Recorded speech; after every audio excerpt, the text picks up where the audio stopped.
મિત્રો આજનો વ્લોગની શરૂઆત થાય છે એવડાથી. હું મારી વાડીએ આવી ગયો છું અને જો કે આ શોર્ટ્સ વ્લોગ છે એટલે હું તમને બતાડીશ મારા એવડા કેવી રીતે કપાય ને કેવી રીતે એને કઢાય આ લૂમમાંથી. જો આવી રીતે એવડા છે, જોઈ લો આ સૂકા એવડા છે ને આવી લૂમું થઈ જાય સૂકી એટલે આને આવી રીતે સૂકવવા દેવાના.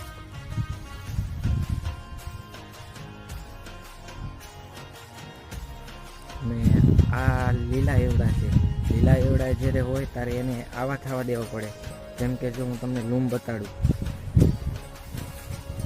આવી લૂમ થવા દેવી પડે, પછી એને આવી રીતે પોળા કરી દેવાના. આ બે ઢગલા પડખે પડખે જ છે જો, એટલે આવી રીતે એવડા થવા દેવા પડે. પછી આ એવડાને